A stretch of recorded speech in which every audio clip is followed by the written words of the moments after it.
নমস্কার, নির্মল আনন্দে সবাইকে সুস্বাগতম। গুরুদেব প্রভু শ্রীকৃষ্ণ রাধা মায়ের আশীর্বাদকে সারথি করে শ্রীমদ্ ভগবত গীতার প্রণাম মন্ত্র দিয়ে শুরু করছি আজকের গীতা পাঠ। শ্রীকৃষ্ণ হৃদয়ম গীতা সংসারমলনাশিনীম জ্ঞানম ভক্তিম মুক্তিদাত্রীম গীতা দেবীম নমস্তুতে। ওম নমো ভগবতে বাসুদেবায়। ওম নমো ভগবতে বাসুদেবায়। ওম নমো ভগবতে বাসুদেবায়। রাধে রাধে রাধে রাধে রাধে রাধে রাধে রাধে রাধে রাধে। শ্রীমদ্ ভগবত গীতা দ্বিতীয় অধ্যায় শ্লোক নম্বর 59। বিষয়াভিনিবর্তন্তে নিরাহারস্য দেহিনঃ রসোবর্জম রসোপ্যস্য পরম দৃष्ट्वा নিবর্ততে। আচ্ছা, এখানে প্রথম লাইনের প্রথম পার্টটা হচ্ছে বিষয়া বিনিবর্তন্তে। এটা আমি বাংলায় বললাম, এবার দেখি এটাকে কিভাবে সংস্কৃত দিয়ে উচ্চারণ করব। একদম সংস্কৃত উচ্চারণের কাছাকাছি পৌঁছানো যায় এমন ভাবে বাংলা হরফে প্লাস প্লাস দিয়ে একটু সাজিয়ে নিয়েছি, কিছু কিছু জায়গায় লাল দিয়েছি। যে যে জায়গাগুলো লাল দিয়েছি সেই জায়গাগুলোর বাংলা উচ্চারণটা ওই রকম, সংস্কৃত উচ্চারণটা ওরকম হবে না। ঠিক তার উপরের ব্র্যাকেটে যে অক্ষরগুলো দিয়েছি চান্টিংয়ে চলনের সময় ওই উপরের ব্র্যাকেটের অক্ষরগুলোই উচ্চারিত হবে। আচ্ছা, তাহলে আমি দেখি কিভাবে প্রথম লাইনের প্রথম পাঠটা সংস্কৃততে উচ্চারণ করব। বিষয়া বয় হর্ষইতে লাল দিয়েছি, তার কারণ পাশের ক্যালেন্ডারে 2 নম্বরে তালিকাভুক্ত করে দেওয়া আছে বয়ের উচ্চারণ ও প্লাস ওয়া, ঠোঁটটা খুলে বলতে হয় ওয়া। এখানে কি আছে? বয় হর্ষই, উপরের ব্র্যাকেটে আমি কি দিলাম সেই জন্য ও প্লাস হর্ষই ভি। হ্যাঁ, তাহলে এই উচ্চারণটা হবে ভি। আচ্ছা, সয়াটা যেমন আছে তেমন বিষয়া এই শব্দটা পেলাম, তারপরের অক্ষর আছে বিনিবর্তন্তে। ভিনিটা একই রকম ভাবে ভি হলো, নিটা যেমন আছে তেমন, বর্তন্তেতে তয় রেপ আছে।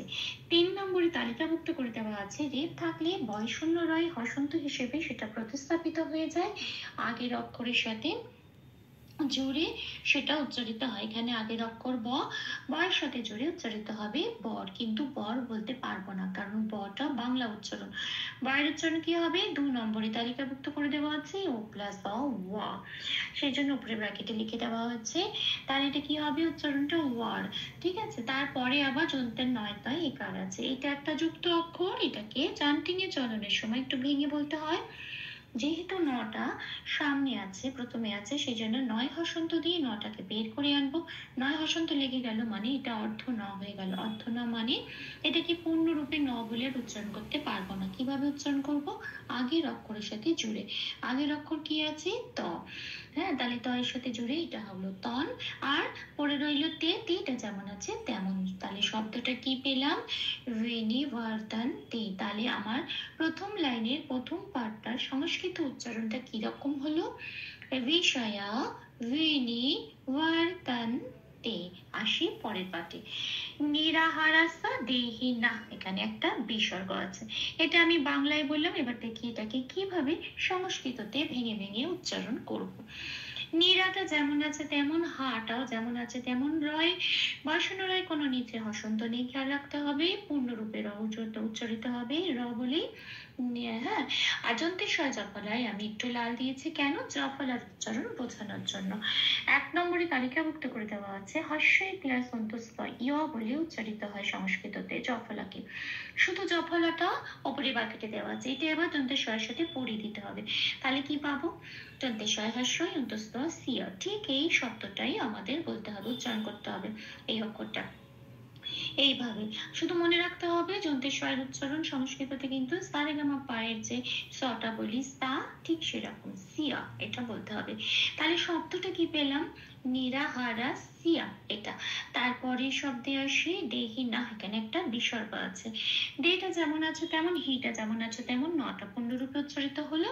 ন বলে শুধু বিসর্গটা যেহেতু শব্দের শেষে আছে, 5 নম্বরে তালিকাভুক্ত করে দেওয়া আছে, সেটা পূর্ণ হ রূপে প্রতিস্থাপিত হয়ে যাবে। এখানে বিসর্গটা পূর্ণ হ রূপে প্রতিস্থাপিত হয়ে তৈরি হলো না হ।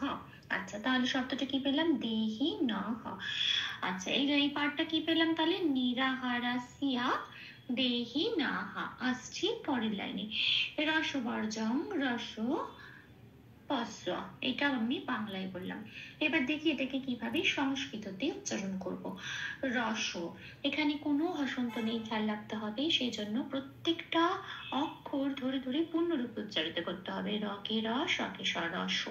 আচ্ছা, বয় লাল দিয়েছি, বয়ের উচ্চারণ বোঝানোর জন্য 2 নম্বরে তালিকাভুক্ত করে দেওয়া আছে। ও প্লাস অ ওয়া উচ্চারিত হয় উপরে ব্র্যাকেটে, তাই ও প্লাস অ দেওয়া আছে। বয়ের উচ্চারণ ওয়া। এবারে আসি পরের অক্ষরে বর্গের জয় রেপ। 3 নম্বরে তালিকাভুক্ত করে দেওয়া আছে। বয়শূন্য রয় হসন্ত হিসেবে রেপটা প্রতিস্থাপিত হয়ে যাবে আগের অক্ষর বয়ের সাথে জুড়ে উচ্চারিত হবে ওয়ার, আর বর্গের জটা ফ্রি হয়ে গিয়ে যেমন আছে তেমন পূর্ণরূপে উচ্চারিত হবে। এখানে খেয়াল রাখতে হবে এই অক্ষরের এই শব্দের শেষে একটা অনুস্বর আছে। শব্দের শেষে অনুস্বর থাকলে 4 নম্বরে তালিকাভুক্ত করে দেওয়া আছে, সেটা ময় হসন্ত হিসেবে প্রতিস্থাপিত হয়ে যায়। এখানে তাহলে অনুস্বরটা ময় হসন্ত হিসেবে প্রতিস্থাপিত হয়ে হলো জম। তাহলে আমি শব্দটা কি পেলাম? রসবর্জং। তারপরে আসছি পরের শব্দে রস পস্য। আচ্ছা, এখানে বলে রাখি রটা যেমন আছে তেমন, শটাও যেমন আছে তেমন, রস। হ্যাঁ, এখানে একটা হয়ের মতো দেখতে অক্ষর আছে, এটাকে বলে অবগ্রহ। এর কিন্তু মাত্রা নেই, এটা কিন্তু হ নয়, হ হিসেবে এটা উচ্চারিত হবে না, এটা অবগ্রহ। এর কাজ হচ্ছে যে আগের অক্ষরে যেটা আছে, মনে করো এখানে ওকার আছে, এই ওকারটাই এক মাত্রা বাড়িয়ে দিয়ে উচ্চারিত হবে। এই অক্ষরটাকে জোর দিয়ে একটু বলে উচ্চারিত হয়। যেমন আমরা বলি নমস্তুতে, এই নমো বলে যে টানটা দিই, ওটা অবগ্রহের কাজ। ওখানে একটা অবগ্রহ আছে, ওই জায়গাটা জোর দেওয়ার জন্য এর কাজ। কাজে এখানে আমি অবগ্রহতে লাল দিলাম, তার কারণ অবগ্রহটা কি হিসেবে উচ্চারণ হবে? আগের অক্ষরে যেটা আছে, যন্ত্রেশ্বরে কি আছে? ওকার আছে, তো ওই ওকারটাই একমাত্রা বাড়িয়ে দিলাম, ওপরের ব্র্যাকেটে সেটাই লিখে দিয়েছি, ও বলে এটা উচ্চারিত হবে। রস ও বলে টেনে দেবো। রস একটা, ও একটা, হ্যাঁ, কিন্তু কেটে কেটে টানবো না, একসাথে টেনে দেবো, ওখানেই ওটা উচ্চারিত হয়ে যাবে, রস ও এটা।